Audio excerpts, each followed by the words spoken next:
बड़े उद्योग घराने सामने हो तो सभी लीडर को डर लगता है। तो भाई डरे हुए नेताओं को क्यों चुनते हो? निडर लोगों को चुनो जो बेबाक होकर आपकी आवाज बनने का काम करे और आपकी आवाज को उठाने का काम करे। ऐसे लीडर को चुनो। तो ये अब जनता को तय करना है कि जो मुख्यमंत्री रहा है उसको अपने बच्चों की चिंता है, उसे अपने बेटे की, पुतों की, पत्नी की चिंता है। तो जनता अपने बच्चों की चिंता करती है नहीं करती है ये आप पे डिपेंड करता है। चाहे बाबूलाल दादा रहे चाहे सोमेश दादा रहे, जनता इनको व्यक्तिगत रूप से पसंद नहीं कर रही। हम लोग भी अभी घूम के आए, हम लोग जिधर चाहे वो बाजार होता है, आपको मालूम है बाजार में ज्यादातर थोड़ा सा एनडीए के सपोर्टर होते हैं। उन लोग भी बोल रहे थे कि हम लोग का वोट देना मजबूरी होता है, हम लोग भी बाबूलाल जी को पसंद नहीं कर पा रहे हैं कैंडिडेट। तो मैं जनता से कहना ये चाहता हूं कि अगर आप जब तक मजबूरी में वोट देंगे तो मजबूरी में वो लोग टिकट भी तो देंगे। जब तक जनता मजबूरी में वोट देगी, पॉलिटिकल पार्टियां मजबूरी में टिकट देगी। इसलिए आप तीसरे फ्रंट को चुनिए, आप चौथे फ्रंट को चुनिए, तभी नेशनल पार्टियां अच्छे उम्मीदवारों को टिकट देगी। आप जो शिकायत करते हैं कि भाई हमको कैंडिडेट पसंद नहीं है, तो आप खुद कहते हैं कि कैंडिडेट जो भी रहे हमको मजबूरी में वोट करना है हमको। तो इसलिए मैं जनता से भी कहना चाहूंगा कि अगर आप बदलाव चाहते हैं, परिवर्तन चाहते हैं, तो इस बार पार्टी के आधार पे नहीं, कैंडिडेट की योग्यता के आधार पे वोट करें। मैं सभी से आग्रह करना चाहूंगा आप ऐसे उम्मीदवार का चयन करें जो घाटशिला के मुद्दों को विधानसभा तक लेकर जाएगा। आज आप देखे होंगे हम विधायक डुमरी के हैं, लेकिन हमने जादूगोड़ा का मामला को विधानसभा में उठाया। आज बताइए 25 सालों से क्या जादूगोड़ा आज से वो दम से झेल रहा है या फिर जादूगोड़ा के साथ अन्याय आज से हो रहा है? नहीं, बरसों से हो रहा है। लेकिन किसी विधायक का, किसी भी नेता का हिम्मत नहीं हुआ कि सदन में इस बात को उठाए, क्योंकि सबको डर लगता है।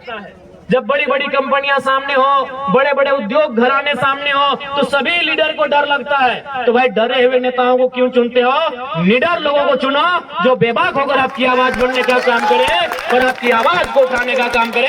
ऐसे लीडर को चुनो। आज घाटशिला की बात करें तो घाटशिला भी धीरे धीरे एक औद्योगिक क्षेत्र में डेवलपमेंट हो रही है। क्योंकि बगल में जमशेदपुर है तो उसका असर धीरे धीरे घाटशिला में आएगा। घाटशिला में नए उद्योग आएंगे, जमीनों का अधिग्रहण होगा, जबरन जमीन लिया जाएगा। अभी आपका हिंदुस्तान कॉपर लिमिटेड है, आप लगातार वहां आंदोलन किया जा रहा है, कंपनी जमीन छोड़ने को तैयार नहीं है। जब आपका काम बंद है तो जमीन छोड़ देना चाहिए, जमीन रहितों को वापस होना चाहिए। तो ये मुद्दे सदन तक कौन उठाएगा? क्योंकि आपको भी मालूम है, मैं आप भी जानते हैं, इस चुनाव के बाद परिणाम चाहे कुछ भी रहे, XYZ कोई भी जीते, जीतने वाला भी आपका जमशेदपुर में बैठेगा और हारने वाला भी आपका जमशेदपुर में बैठेगा। अगर जो भी इस चुनाव का अगर वे लोग जीतते हैं तो जो जीत के जाएगा वो भी जमशेदपुर के आवास में रहेगा और जो हार के जाएगा वो भी जमशेदपुर के आवास में रहेगा। आपके साथ, आपके दुख में, आपके दर्द में, आपके पीड़ा में कौन रहेगा, ये घाटशिला की जनता को तय करना है। और हमें लगता है रामदास मुर्मू जी से बेहतर कोई कैंडिडेट नहीं है जो आपके साथ खड़ा रहे। आपके साथ कौन लड़ेगा? आपके साथ धरने में कौन बैठेगा? आपके साथ कोई समस्या होगी तो कौन खड़ा होगा? आज आप देखिए, जब से जेल कैंप पार्टी का उदय हुआ है, जब भी किसी को अगर थोड़ा मने चोट भी लगता है, मामूली चोट लगता है, तो सबसे पहले जेल कैंप को याद किया जाता है। और हम लोग रात 2 बजे 3 बजे तक धरना में जाके बैठते हैं जब तक उसको न्याय नहीं मिले। अरे राज्य में तो छोड़िए, हम लोग प्रदेश भी जाते हैं। हमारे पार्टी के लोग मजदूरों की बात को अगर देखा जाए, न्याय दिलाने के लिए हम लोग राजस्थान, उड़ीसा तक जाते हैं। तो ये भी आपको तय करना है, बड़ी पार्टियां, चूंकि बड़ा लेवल है उनका, बड़ी पार्टियां हैं, वो आपके बीच चुनाव में आएंगी। हमेशा अगर आपके बीच कोई है तो जेल कैंप खड़ा है। इसलिए मैं जनता जनार्दन से आग्रह करूंगा, जो लोग यहाँ तक नहीं भी आए हैं, चूंकि दीपावली का दिन चल रहा है, हम लोग इस बात को समझ रहे हैं कि लोग पर्व त्योहार है, लेकिन जो लोग घरों में भी बैठे हुए हैं, मैं उनको स्पष्ट कहूंगा, इस बार वोट बदलाव के लिए करिए। बदलाव का होना बहुत जरूरी है। अगर बदलाव नहीं होगा तो राजनीति कुछ परिवारों तक सीमित रह जाएगा।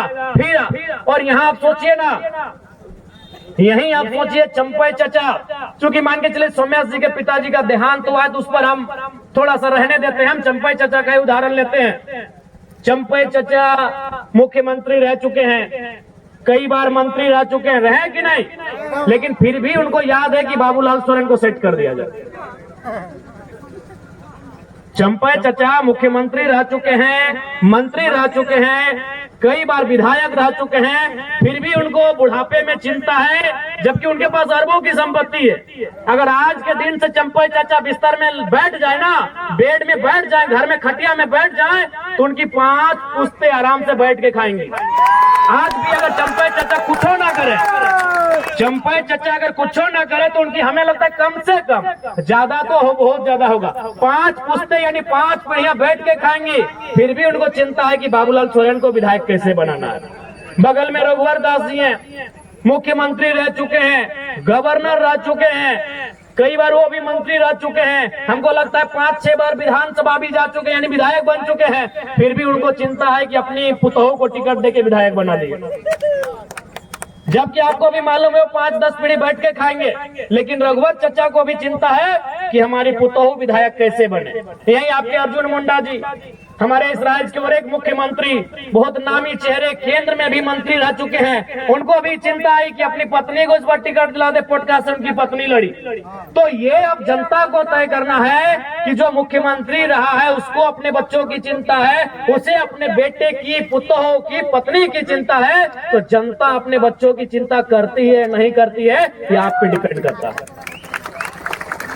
उनसे सीखिए कम से कम। वो मैं 3 मुख्यमंत्री का आपको नाम गिनाया, आप ही के कोल्हान के, उधर मधुपुरा को छोड़ देते, अभी दूरी है, यहीं आपके अगल बगल के चंपई चचा, रघु चाचा, मुंडा जी, 3 मुख्यमंत्री। और किनको टिकट दिलाया? एक ने बेटे को जो घाटशिला में उम्मीदवार है, एक ने पत्नी को जो चुनाव हार गई, और एक ने अपनी पुतोह को जो चुनाव जीत के विधायक बनी है। अरे जिनके पास अरबों की संपत्ति है, लाख और करोड़ तो छोड़िए, अरबों की, जिनकी संपत्ति अनुमानित अरबों की है, आज वे लोग चिंता कर रहे हैं मेरा बेटा कैसे विधायक बने, मेरी बहू कैसे विधायक बने, मेरी पत्नी कैसे विधायक बने। तो आज जनता को भी सोचना होगा कि जनता की आवाज कौन बनेगा, जनता के लिए लड़ेगा कौन, जनता के बच्चों के भविष्य की आवाज कौन बनेगा, उनके शिक्षा, स्वास्थ्य, रोजगार पे बात कौन करेगा, उसके लिए उनको वोट करना है, ये जनता को समझना होगा।